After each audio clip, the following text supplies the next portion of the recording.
अंतर मन में ज्योति जगा लो, होगा दूर अंधेरा।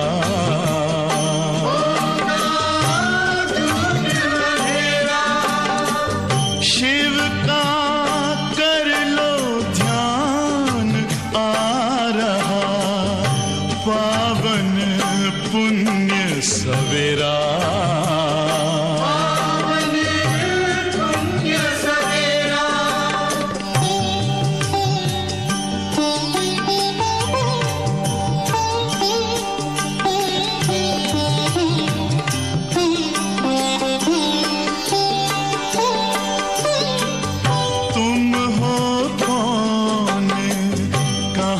से आए अपने आप को जानो,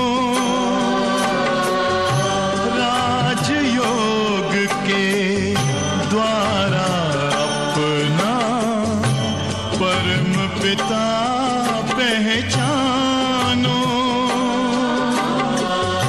इसी राजपथ पर चलकर पालो अपना बसेरा।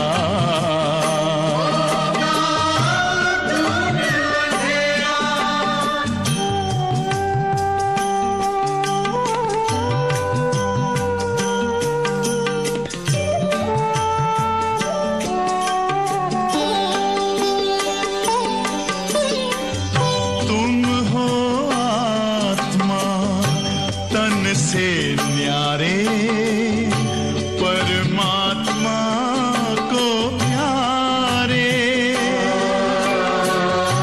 दिव्य गुणों को धारण करके योगी बनो दुलारे। ज्योति बिंदु ही तोड़ेगा ये माया मोह का घेरा।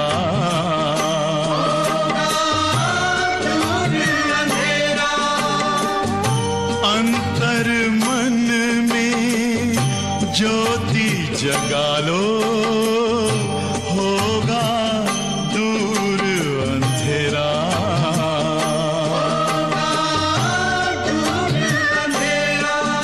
ओम शांति, ओम शांति, ओम शांति।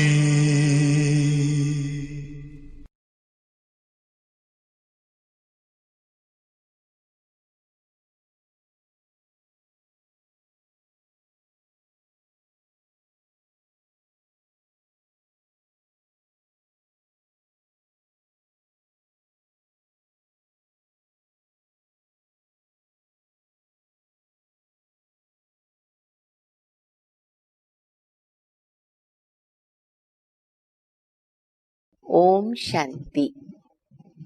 मुरली की तारीख है 21/7/2020। आज बाप दादा कहते हैं बच्चे बाप है क्षमा। तो बाप क्षमा है तो हम कौन है? परवाने।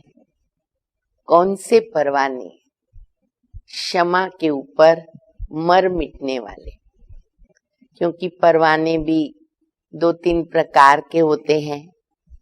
एक परवाने जो दूर से क्षमा को देखकर खुश होते हैं। दूसरे परवाने क्षमा के इर्द गिर्द फेरी पहनने वाले, फेरी पहनकर चले जाते हैं। और तीसरे परवाने क्षमा पर मर मिटने वाले, जल जाते हैं, मर जाते हैं। तो हम बच्चे कौन से परवाने हैं? हमें चेकिंग करना है, क्योंकि हमें बाप के ऊपर मर मिटना है। क्यों मर मिटना? माना क्या? बाबा से जो हमने प्रीत की है उस प्रीत को निभाना, प्रीत की रीत को निभाना, बाप दादा का आज्ञाकारी बनना, उसको कहते हैं मर मिटने वाला परवाना।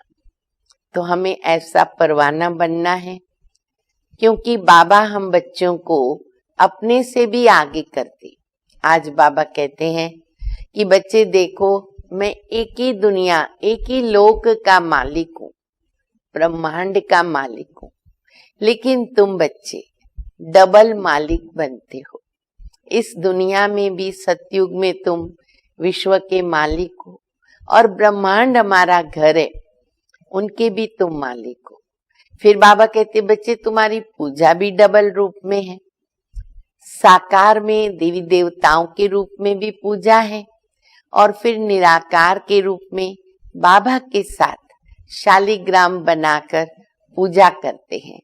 तो साकार में और निराकार में दोनों रीति से हमारी पूजा है। तो बाप हम बच्चों को अपने से भी आगे बढ़ाते, ऐसे निराकारी निरहंकारी बाप दादा।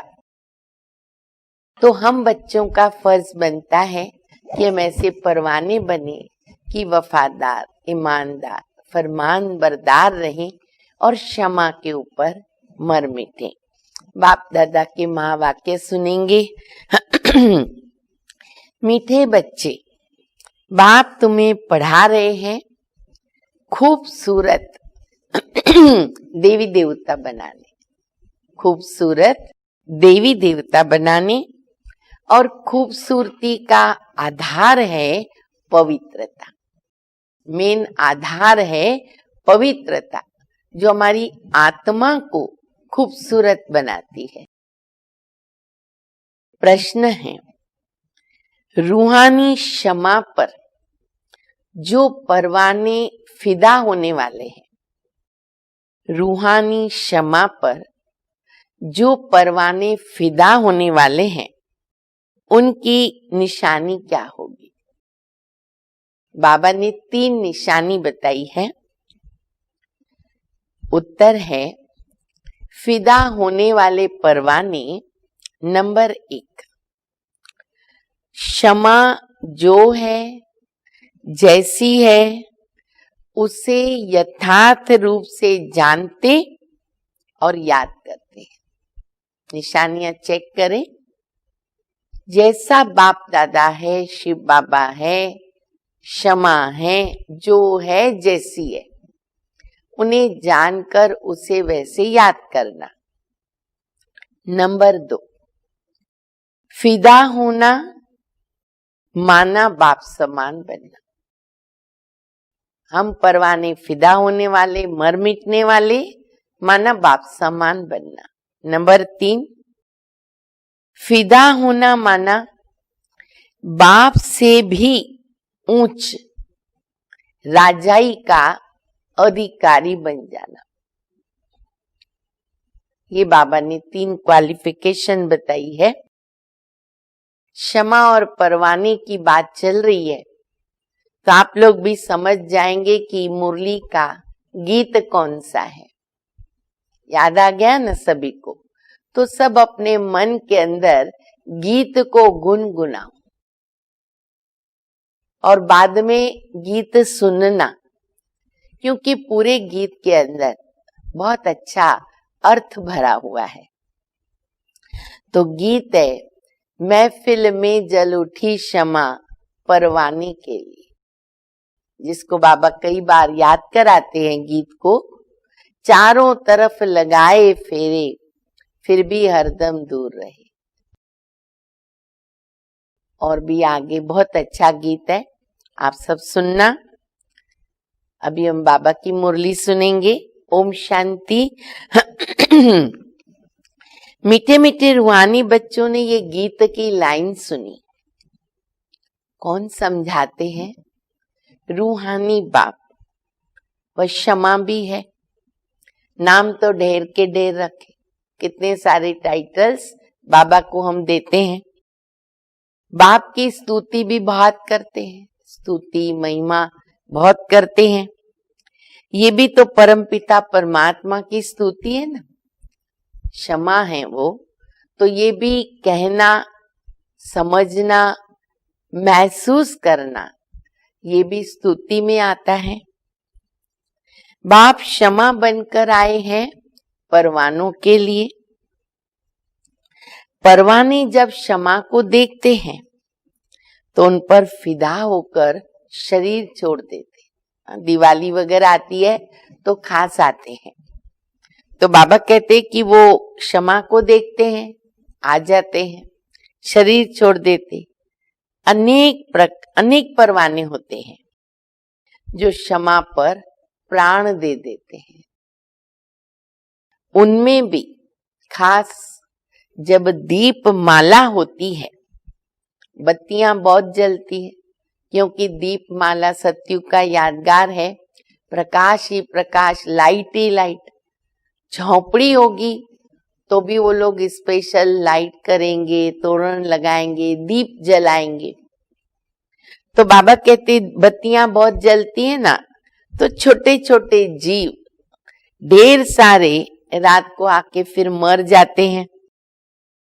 अब तुम बच्चे जानते हो कि हमारा बाबा है सुप्रीम रूप, उनको हुसैन भी कहा जाता है।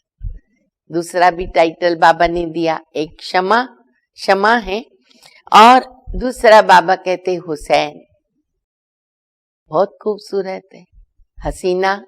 हम सभी बाबा कहते हैं ना, मैं हुसैन हूं, तुमको खूबसूरत बनाता हूं, काले से गोरा बना देता हूं।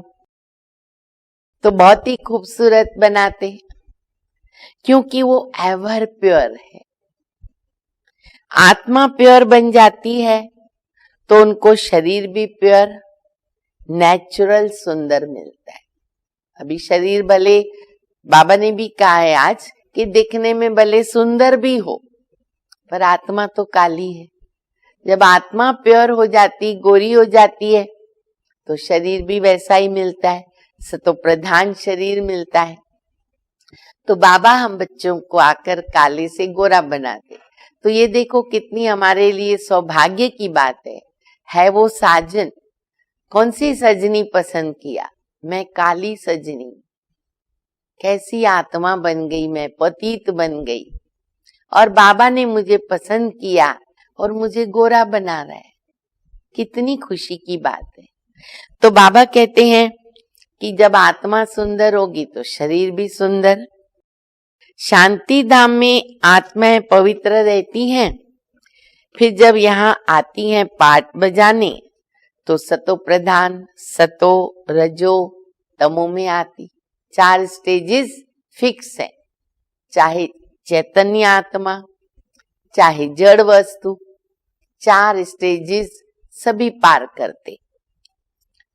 फिर सुंदर से श्याम, काली इम्प्योर बन जाती है। आत्मा जब पवित्र होती है तो गोल्डन एज कहा जाता है सत्युग के अंदर। उनको फिर शरीर भी कैसा मिलता? गोल्डन एज, वैसा ही सुंदर शरीर। दुनिया भी पुरानी और फिर नई होती।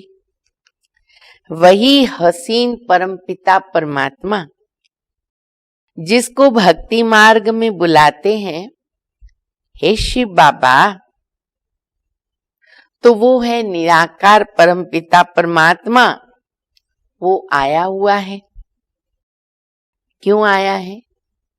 आत्माओं को इम्प्योर से प्योर हसीना बनाने। ये बात याद रखें और खुशी में नाचें। मैं परवाना, फिर मैं हसीना। हुसैन आया है, मुझे गोरा बना रहा है, खूबसूरत बना रहा है, सुंदर बना रहा है। ऐसे नहीं आजकल जो बहुत खूबसूरत है उनकी आत्मा पवित्र है, नहीं। भल शरीर खूबसूरत है, आत्मा तो पतित है ना। विलायत में कितने खूबसूरत बनते हैं। देखो फॉरेन के कैसे लोग होते हैं, बहुत उनकी चमड़ी जो है वो वाइट होती है। जानते हो कि ये लक्ष्मी नारायण है सतयुगी खूबसूरत, और यहाँ है नर्क हेल के खूबसूरत। मनुष्य तो इन बातों को जानते नहीं। बच्चों को समझाया जाता है कि ये नर्क की खूबसूरती है। और अभी तो ऐसे ब्यूटी पार्लर में मेकअप निकले हुए हैं कि काले को गोरा बना देते, अल्पकाल के लिए बनते हैं, बाद में वैसे के वैसे हो जाते हैं, परंतु टेम्पररी भी ऐसा मेकअप कर लेते हैं जो वो गोरे दिखते हैं। हम अभी स्वर्ग के लिए नेचुरल सुंदर बन रहे हैं। इसीलिए बाबा के सब सेवा केंद्र भी ब्यूटी पार्लर है ना, क्योंकि आत्मा सुंदर बन रही है। तो बाबा कहते यहाँ तुम नेचुरल सुंदर बन रहे हो, वो भी 21 जन्मों के लिए ऐसे सुंदर बनेंगे। वो लोग तो 2-4 घंटा ही मेकअप रख सकते हैं, हमारी नेचुरल ब्यूटी, और वो भी 21 जन्म, बहुत बड़ी बात है। यहाँ की खूबसूरती तो एक जन्म के लिए, अगर चमड़ी गोरी मिल गई तो। यहाँ बाबा आया हुआ है सारी दुनिया के मनुष्य मात्र तो क्या, दुनिया को भी खूबसूरत बनाते। 5 तत्व, दुनिया ही खूबसूरत बन जाती है।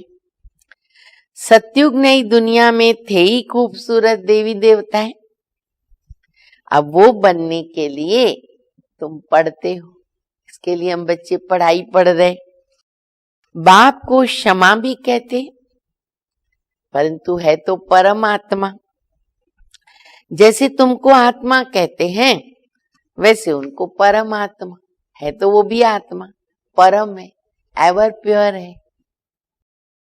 तुम बच्चे बाप की महिमा करते हो, बाप फिर बच्चों की महिमा करते हैं। कितना संगम युग न्यारा प्यारा सुहावना।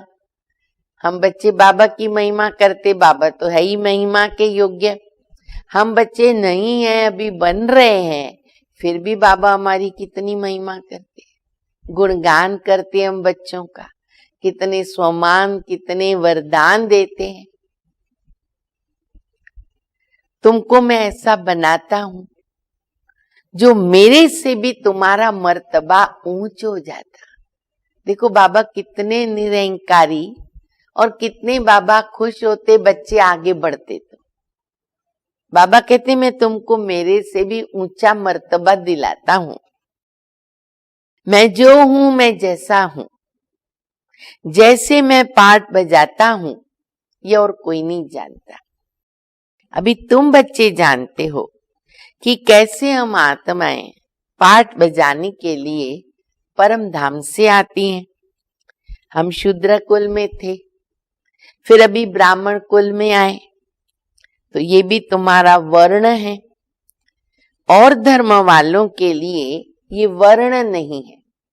कैसे हम बच्चे भी ब्राह्मण, फिर देवता, क्षत्रिय, वैश्य, शूद्र, फिर ब्राह्मण बनते।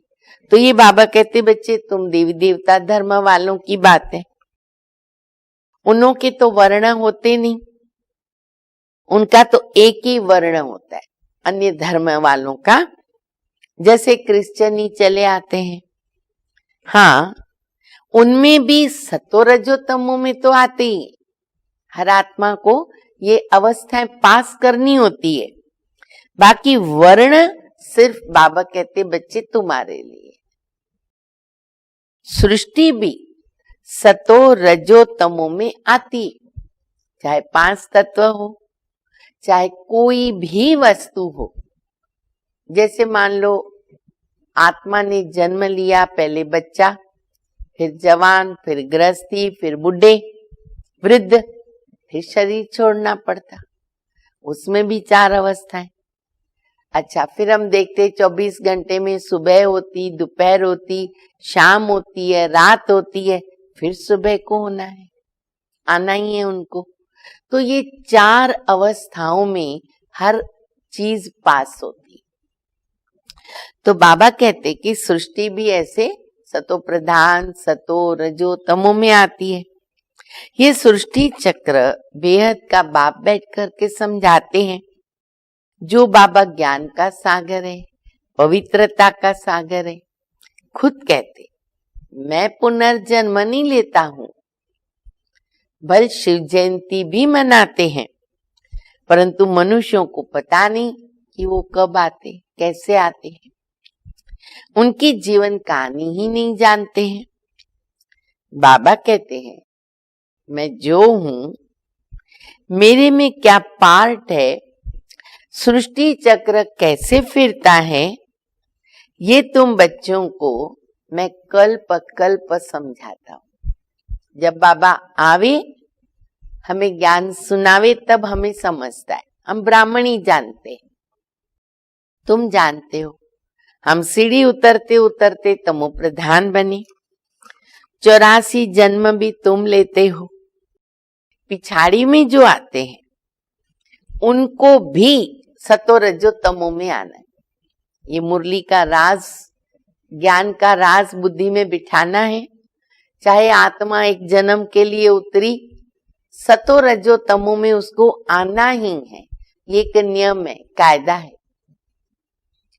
तुम तमो प्रधान बनते हो तो सारी दुनिया ही तमो प्रधान बन जाती है। फिर तुमको तमो प्रधान से सतो प्रधान जरूर बनना है। ये सृष्टि चक्र फिरता ही रहता है, अनादि अविनाशी। अभी है कलयुग, तो जरूर सतयुग आएगा। जैसे सुबह दोपहर शाम रात हुई, सुबह आना है। वैसे सतयुग, त्रेता युग, द्वापर युग, कलयुग, तो अंडरस्टूड है कलयुग के बाद सतयुग आएगा। ये भी समझने की बात है। कलयुग की आयु पूरी हुई तो बाप कहते हैं, मैंने साधारण तन में हूबहू कल्प पहले मुआफक प्रवेश किया है। फिर तुम बच्चों को राजयोग सिखाता। बाबा ने क्यों प्रवेश किया ब्रह्मा के तन में? हम बच्चों को राजयोग सिखाते। योग तो आजकल बहुत है, कितने प्रकार के दुनिया में योग है, हजारों से भी ज्यादा। फिर बाबा कॉमन मिसाल देते, अच्छा बैरिस्ट्री योग, इंजीनियरिंग योग, इसको भी योग ही कहेंगे, क्योंकि योग का मतलब है याद। जहां हमारी मन बुद्धि जाती है वहां उनके साथ हमारा योग है। इसीलिए कहते ना, योग लगाना कोई बड़ी बात नहीं, क्योंकि योग माना याद है। तो याद तो व्यक्ति कोई ना कोई को करता ही रहता है। जिसको हमने याद किया उसके साथ हमारा योग है। तो बाबा कहते बैरिस्ट्री पढ़ते हैं तो योग उनके साथ रहता है। इंजीनियरिंग पढ़ते हैं, योग उनके साथ रहता है। बैरिस्ट्री पढ़ने के लिए बैरिस्टर के साथ बुद्धि का योग लगाना होता, कि उसके लिए वो क्या करता है, कैसे पॉइंट्स इकट्ठी करता, कैसे फेस करता केसेस को, वो उनको सीखना होता, स्टडी करना होता है। हम बैरिस्टर बन रहे हैं तो पढ़ाने वाले को याद करते हैं। उनको तो अपना बाप अलग है, गुरु भी होगा जो उनको याद करेंगे, गुरु को भी याद करते। बैरिस्टर बनना है पर पिता तो उसका लौकिक अलग होगा ना, और गुरु भी अलग होगा, तो भी बैरिस्टर के साथ बुद्धि का योग रहता है। लौकिक बाप भी है, पढ़ाने वाला टीचर भी है, हो सकता है उन्होंने गुरु भी किया हो, पर बैरिस्ट्री पढ़ रहे तो बुद्धि का योग उनके साथ भी है। तो बाबा कहते हैं बैरिस्टर के साथ तो बुद्धि का योग रहेगा, तो आत्मा ही पढ़ती है, आत्मा ही शरीर के द्वारा जज, बैरिस्टर आदि बनती। अभी तुम बच्चे जानते हो, तुम बच्चे आत्म अभिमानी के संस्कार अपने में डाल रहे। पहले हम 63 जन्म दे अभिमान में रहे। बाबा हमारे में कौन से संस्कार भर रहे हैं? आत्म अभिमानी के। आधा कल्प दे अभिमान में रहे। अभी बाबा कहते बच्चे देही अभिमानी बनो। आत्मा में पढ़ाई के संस्कार हैं। मनुष्य आत्मा ही जज बनती है। अभी हम विश्व का मालिक देवता बन रहे हैं। पढ़ाने वाला है शिव बाबा, परमात्मा, वो ज्ञान का सागर, शांति, संपत्ति का सागर, हर गुणों का बाबा सागर है। वह भी दिखाते हैं सागर से रत्नों की थालियां निकलती है। शास्त्रों के अंदर बताया भी जाता है और ऐसे सीरियल नाटक बनाते तो दिखाते हैं, तो वो तो वही रत्न समझते हैं। ये ज्ञान रत्न सागर शिव बाबा हम बच्चों को कैसे दे रहे। ये जो मुरली है ना, ये ज्ञान रत्नों की थालियां हैं, भर भर करके हमको बाबा रोज दे रहा है। हमारे ऊपर है कि हम कितनी थालियां रत्नों की भर भर के अपने पास ले रहे, कितना ज्ञान धन इकट्ठा कर रहे, कितना हम उसको जीवन में उतार रहे, उनसे हम कितना सुख ले रहे, वो हमारे ऊपर है। आज धन संपत्ति क्या करती है, व्यक्ति को सुख देती है, तो बाबा का ये ज्ञान धन आत्मा को सुख देता है, रियल सुख देता है। तो बाबा देखो सागर है और रत्नों की थालियां हमको मिल रही। अब वो तो भक्ति मार्ग की बातें हैं, बाप को रेफर करना पड़ता है। बाप समझाते हैं ना कि ये है अविनाशी ज्ञान रत्न। इन ज्ञान रत्नों से तुम बहुत शाहूकार बनते हो। जितना ज्ञान धन, ज्ञान रत्न हम धारण करते, दूसरों को कराते हैं, उतना बाबा कहते भविष्य में तुम फिर सचमुच उस रीति भी धनवान बनेंगे। और फिर हीरे जवाहरात भी तो तुमको बहुत मिलते हैं। ये एक एक रत्न लाखों रुपयों का है जो तुमको इतना शाहूकार बनाता है। देखो 3-4 पेज मुरली में एक एक शब्द लाखों रुपए का। ऐसा कौन सा कैलकुलेटर होगा जिसमें आप इसका हिसाब निकालोगे, मिलेगा ही नहीं। अमूल्य रत्न है। अब देखो मैं कितना ध्यान से सुन रहा, उनको मनन कर रहे, अपने लिए दृढ़ संकल्प कर रहे, उसको स्वरूप में ला रहे, कितने गुण भर रहे हैं, कितना आत्मा को सतो प्रधान पवित्र बना रहे हैं, कितना धनवान बन रहे, कितना अपना भविष्य उज्जवल कर रहे, वो हमारे ऊपर है। बाबा तो दाता दे ही रहा है। तो एक मुरली के अंदर कितना धन है, ज्ञान धन, लाखों रुपए का एक एक शब्द। तुम जानते हो भारत वाइसलेस वर्ल्ड था, उसमें पवित्र देवताएं रहते थे, अभी सांवरे अपवित्र बन गए। आत्माओं और परमात्मा का मेला होता है। आत्मा शरीर में है तो सुन सकती है, परमात्मा भी तो शरीर में आता है। शरीर तो चाहिए बोलने के लिए और हमें सुनने के लिए। आत्माओं और परमात्मा का घर है शांति धाम। वहां तो चूरू पुर आदि कुछ भी नहीं, स्टार की तरह आत्मा खड़ी है, हिल नहीं सकती। चैतन्य होते भी बाबा कहते हैं जैसे जड़ के समान। यहाँ परमात्मा आकर के बच्चों से मिलते हैं, शरीर सहित मिलते। कैसे मिलेंगे बाबा? शरीर सहित मिलते। वहां तो घर है, वहां विश्राम पाते, शांति धाम में विश्राम पाते हैं। अभी तुम बच्चे पुरुषोत्तम संगम युग पर हो, बाकी दुनिया तो सारी कलयुग में। किसको पता ही नहीं है कि ये संगम युग भी होता है, सुना ही नहीं कभी।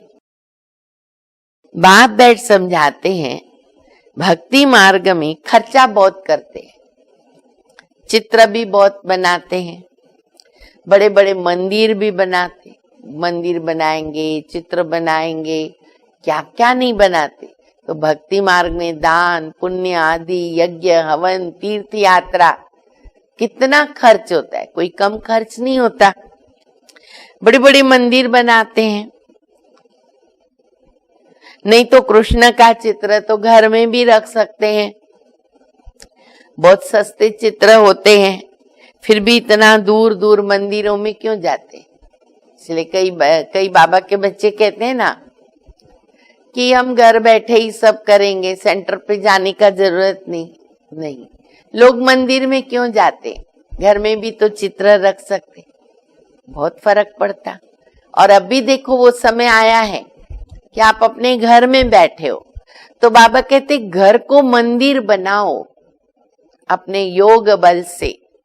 आप लोगों को अभी इतना अच्छा अवसर मिला है, चांस मिला है घर के वाइब्रेशंस चेंज करने को, वातावरण शुद्ध, पवित्र, पावरफुल बनाने के लिए। ऑटोमेटिकली आपके घर के जो दूसरे सदस्य हैं उनको भी उनका प्रभाव रहेगा। तो ये गोल्डन चांस है। तो बाबा कहते भक्ति मार्ग में खास मंदिर में जाते हैं। सतयुग में तो ये मंदिर होते नहीं, वहां तो है ही सब पूज्य। कलयुग में पुजारी हैं।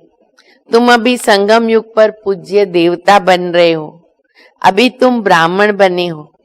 इस समय ये तुम्हारा अंतिम पुरुषार्थी मोस्ट वैल्यूएबल शरीर है। कैसा भी शरीर है, मोस्ट वैल्यूएबल। इसमें तुम बहुत कमाई कर सकते। बाबा मिला, कितनी कमाई कर सकते। बेहद के बाबा के साथ तुम खाते पीते हो। इतना अमूल्य जन्म, रहना, खाना, पीना, सोना, जागना, घूमना किसके साथ? बाबा के साथ, भगवान के साथ, अंग संग कंटिन्यू। बाप दादा मेरे साथ है। कोई जन्म में ऐसा नहीं मिलेगा। पुकारते भी तो उनको हैं। ऐसे नहीं कहते कृष्ण से खाऊं, बाप को याद करते। तुम मात पिता हम बालक तेरे। बालक तो बाबा के साथ खेलते रहते हैं। कृष्ण के हम सब बालक हैं ऐसा तो कोई नहीं कहेगा ना, वो तो खुद ही बालक है। सभी आत्माएं परमपिता परमात्मा के बच्चे हैं। आत्मा शरीर द्वारा कहती है ना कि आप आएंगे तो हम आपके साथ खेलेंगे, खाएंगे, सब कुछ करेंगे। तुम कहते हो बाप दादा, तो जैसे ये घर हो गया, बाप दादा और बच्चे, तो बाबा के साथ ही हमारा खाना पीना उठना बैठना है। ये ब्रह्मा है बेहद का रचयिता। बाप इनमें प्रवेश करके इनको एडाप्ट करते हैं। इनको कहते हैं कि तुम मेरे हो। और ये है मुख वंशावली। जैसे स्त्री को एडाप्ट करते हैं ना, तो वह भी मुख वंशावली ठहरी। कहेंगे तुम मेरी हो, फिर उनसे कुख वंशावली बच्चे पैदा होते हैं। तो ये रस्म कहाँ से चली? बाबा कहते हैं मैंने इनको एडाप्ट किया ना। सारी रस्म संगम से शुरू होती है। इनके द्वारा तुमको एडाप्ट करता हूं, तुम मेरे बच्चे हो। परंतु ये है मेल, ब्रह्मा बाबा। तुम सभी को संभालने के लिए सरस्वती को भी एडाप्ट किया, ताकि मम्मा हमारी यज्ञ को संभाल सके। उनको माता का टाइटल मिला, सरस्वती नदी। ये नदी माता हुई ना। बाबा सागर है, ये भी सागर से निकली हुई है। ब्रह्मपुत्रा नदी और सागर का बहुत बड़ा मेला लगता है। ब्रह्मा है ब्रह्मपुत्रा नदी, शिव बाबा है सागर। नेचुरल है, कितना बड़ा मेला लगता है। ऐसा मेला और कहाँ भी नहीं लगता। और वो है नदियों का मेला। ये है आत्माओं परमात्मा का मेला। वह भी जब शरीर में आते हैं ना, तभी मेला लगता है। जब शिव बाबा इधर आते हैं, ब्रह्मा में प्रवेश करते हैं, तो मेला लगता। बाप कहते मैं हूं हुसैन। आज का टाइटल भूले नहीं, बहुत सुंदर बाबा ने बोला। मैं हुसैन हूं और हम कौन है? हसीना, परवाने। मैं इनमें कल्प कल्प प्रवेश करता हूं। ये भी ड्रामा में नूंद है। तुम्हारी बुद्धि में सारे सृष्टि का चक्र है। इनकी आयु 5000 वर्ष है। इस बेहद की फिल्म से फिर हद की फिल्म बनाते। बताया ना, एक्यूरेट संगम का हर कर्म कल्प में यादगार बन जाते हैं। अभी थोड़ा टाइम पहले ही बाबा ने कहा भक्ति मार्ग की निशानी, फिर अभी दूसरी बात बाबा बता रहे हैं। तो बाबा कहते बच्चे कल्प कल्प में प्रवेश करता हूं तो ये सृष्टि चक्र है, वो ड्रामा में नूंद है, 5000 वर्ष के बाद ये रिपीट हो जाता है। तुम्हारी बुद्धि में सारे सृष्टि का चक्र है, ये 5000 वर्ष का है। तो ये बेहद की फिल्म को देखकर फिर हद की फिल्में बनती है, बायोस्कोप बनते हैं, नाटक बनते हैं। जो पास्ट हो गया वो प्रेजेंट हो जाता, प्रेजेंट फिर फ्यूचर बनता, उसको फिर पास्ट कहा जाता। इसलिए पास्ट प्रेजेंट फ्यूचर चलता रहता। पास्ट होने में कितना समय लग गया, नई दुनिया में आए कितना समय पास्ट हुआ, 5000 वर्ष। तुम अभी हर एक स्वदर्शन चक्रधारी, देखो कितने अच्छे टाइटल मिल गए आज। परवाने हैं, हसीना है, अब बाबा ने बोल दिया तुम हो स्वदर्शन चक्रधारी। बहुत सुंदर टाइटल है, भक्ति मार्ग में कृष्ण को विष्णु को दिया है। बाबा कहते बच्चे तुम हो, तुम्हें स्व का दर्शन हुआ कि बाबा ने बताया कि कैसे तुम आत्मा 84 के चक्र में आती हो। तुम समझाते हो कि हम पहले ब्राह्मण थे फिर देवता बने। तुम बच्चों को भी बाप द्वारा शांति धाम सुख धाम का वर्षा मिलता है। बाप आकर के 3 धर्म इकट्ठा स्थापन करते हैं। बाबा 3 धर्म स्थापन करते, देवी देवता धर्म के साथ।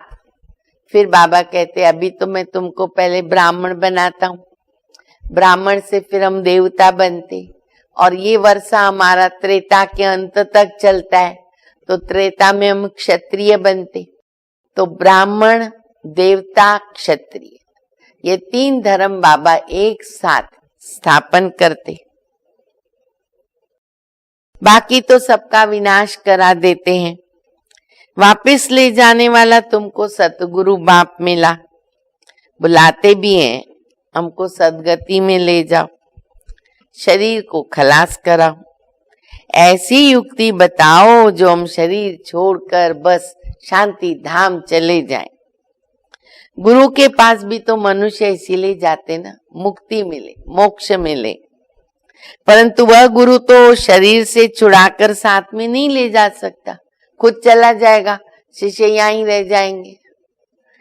पतित पावन तो एक ही बाबा है, तो वह जब आवे तो पावन तो जरूर बनना पड़े ना, उसके बिना जा नहीं सकते। बाप को कहा जाता कालों का काल महाकाल, इसलिए बाबा का एक बड़ा मंदिर है महाकालेश्वर। सभी को शरीर से छुड़ा करके साथ में ले जाते हैं। ये है सुप्रीम गाइड। कौन है बाबा? गाइड। बाबा ने खुद के भी बहुत सारे टाइटल्स बताए। गाइड है बाबा, सभी आत्माओं को वापस ले जाते हैं। ये छीछी शरीर है, इनके बंधन से छूटना चाहते हैं। कहाँ शरीर छूटे और हमारे बंधन टूटे, और समझते दोबारा लेना नहीं पड़ेगा। अभी तुमको इन सब आसुरी बंधनों से छुड़ाकर सुख के दैवी संबंध में बाबा ले जाता। कितने भाग्यशाली हम बच्चे। तुम जानते हो हम सुखधाम में आएंगे, लेकिन पहले कहाँ जाएंगे? शांति धाम। फिर वो दुखधाम कैसे बनता वो हम बच्चे जानते हैं। बाबा आते हैं शाम से सुंदर बनाने। बाबा कहते बच्चे मैं तुम्हारा मोस्ट ओबीडियंट सच्चा फादर हूँ। फादर हमेशा ओबीडियंट होता है बच्चों की सेवा में। बच्चे पैदा किए तब से लेकर माँ बाप इतना मेहनत करते हैं, सारा खून पसीना बच्चों के लिए बहाते, पूरी जीवन जैसे सर्वेंट बन करके चलते। और देखो अगर बच्चे बड़े होके भूल से कपूत निकले, कितना खराब कहेंगे। बाबा कहते बाप कितना मत सेवा करता है बच्चों का, सेवा बहुत करती। खर्चा करके, पढ़ा करके, सब धन दौलत बच्चों को देकर खुद जाकर साधुओं का संग करते। उम्र हो गई, सब कुछ बच्चों के हवाले कर देते, अपने से भी बच्चों को ऊंच बनाते। तो अभी शिव बाबा क्या कहता है? तो ये बाप भी कहता है कि मैं तुमको डबल मालिक बनाता हूं, तुम विश्व का मालिक बनते हो, फिर ब्रह्मांड के भी मालिक बनते हो। अच्छा, फिर तुम्हारी पूजा भी डबल होती है, आत्माओं की भी पूजा होती है, देवता वर्ण में भी हमारी पूजा होती है। मेरी तो सिंगल पूजा, सिर्फ शिवलिंग के रूप में पूजा होती है। मैं राजा भी नहीं बनता हूं। तुम्हारी मैं कितनी सेवा करता हूं, सबको महसूस हो रहा है ना? बाबा कितनी सेवा कर रहे हैं। और आप जो भी काम दो बाबा को सुबह से रात तक, बाबा सब काम कर देता, सारा बोझ उठा देता। और क्या चाहिए? बोझ कौन उठाता है? सर्वेंट उठाता है। और हमारे काम भी कौन करता है? सर्वेंट। तो बाबा कहते मैं मोस्ट ओबीडियंट सर्वेंट। जी, आज बच्चों ने कहा मेरा बाबा ये काम हमारा करना है। जी हजूर, मैं हाजिर हूं, मैं करूंगा, और कर देता है। तो बाबा कहते हैं कि मैं तुम्हारी कितनी सेवा करता। अच्छा, ऐसे बाप को तुम भूलते क्यों हो? भाई अपने मन से पूछो, इतना प्यारा बाबा, क्यों भूलते बाबा को? हे आत्मा, तुम अपने को आत्मा समझ मुझे याद करो, तो तुम्हारे विकर्म विनाश होंगे। तुम किसके पास आए हो? पहले बाप, फिर दादा, अभी फादर, फिर great great great grandfather, Adidev Adam, क्योंकि बहुत बरादरियां बनती। ब्रह्मा बाबा कौन है?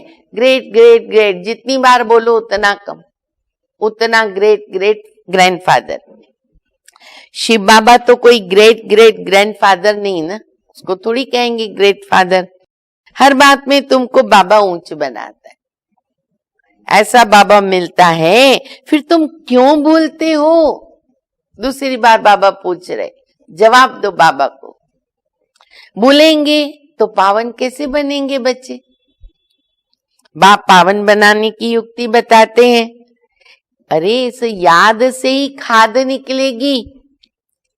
बाबा कहते मीठे मीठे लाडले बच्चे, दे अभिमान छोड़ देही अभिमानी बनो, पवित्र बनो, काम महाशत्रु है, ये एक जन्म मेरी खातिर पवित्र बनो। अरे मेरी खातिर बनो, मेरे दाढ़ी की लाज रखो, फायदा तो हमारा है। लौकिक बाप भी कहता है ना, कोई गंदा काम मत करना, मेरे दाढ़ी की लाज रखना बेटा। बाबा भी ये कहते। पारलौकिक बाप कहता है मैं पावन बनाने आया हूं, बच्चे काला मुंह मत करना, नहीं तो इज्जत गंवाएंगे। सभी ब्राह्मणों की और बाप की इज्जत गंवा देंगे। लिखते बाबा हम गिर गए, काला मुंह कर दिया, गिर गए, भूल हो गई, पाप हो गई। बाबा कहते मैं तुमको हसीन सुंदर बनाने आया हूं। बच्चे तुम फिर काला मुंह कर देते हो? नहीं, कभी नहीं होगा। तो बाबा कहते मैं कितना अच्छा सुंदर बनाता हूं, तुम्हें तो सदा हसीन बनने का पुरुषार्थ करना है। ठीक है ना? सब हसीन बन रहे ना। हुसैन मिला, हसीन बना रहा है, गोरा बना रहा है, खूबसूरत बना रहा है, सुंदर बना रहा है, पावन बना रहा है। क्यों नहीं बनेंगे? शुक्रिया बाबा का। अच्छा, मीठे मीठे सिकिल दे बच्चों प्रति माता पिता बाप दादा का याद प्यार, गुड मॉर्निंग। रूहानी बाप की रूहानी बच्चों को नमस्ते। हम रूहानी बच्चों की रूहानी बाप को, माता पिता बाप दादा को याद प्यार, गुड मॉर्निंग और नमस्ते। धारणा के लिए मुख्य सार है पहला, ये अंतिम पुरुषार्थी शरीर बहुत वैल्यूएबल, भाई बहुत वैल्यूएबल है। शरीर को संभालो, इसमें बहुत कमाई करनी है।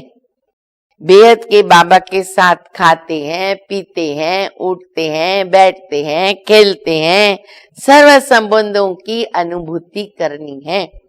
दूसरा, कोई भी ऐसा कर्म नहीं करना है जिनसे ब्राह्मण परिवार की या बाबा की इज्जत जाए। आत्माभिमानी बनकर पूरा पवित्र बनना है।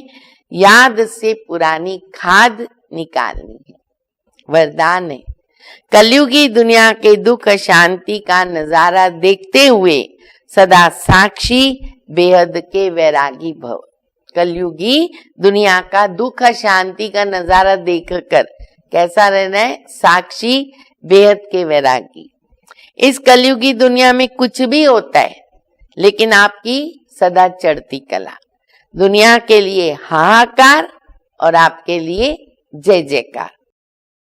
आप किसी भी परिस्थिति से घबराते नहीं, क्योंकि आप पहले से ही तैयार हो।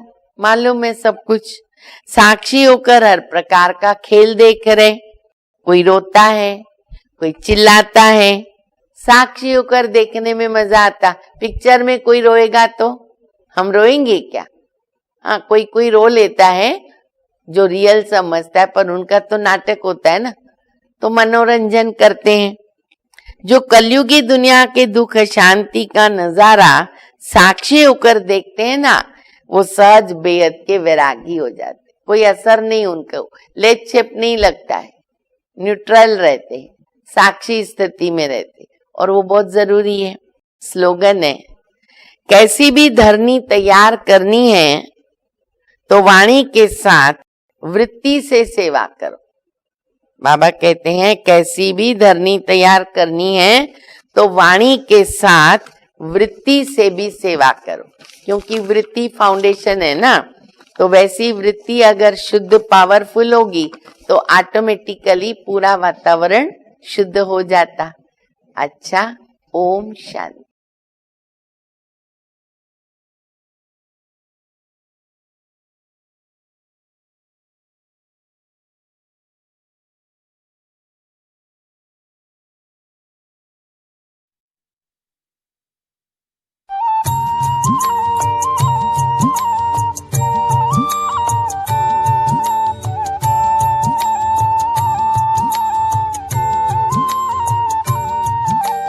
दिल में है तेरी याद बाबा, जिगर में तेरा प्यार। दिल में है तेरी याद बाबा, जिगर में तेरा प्यार। तेरी श्रीमत और शिक्षाएं जीवन का आधार।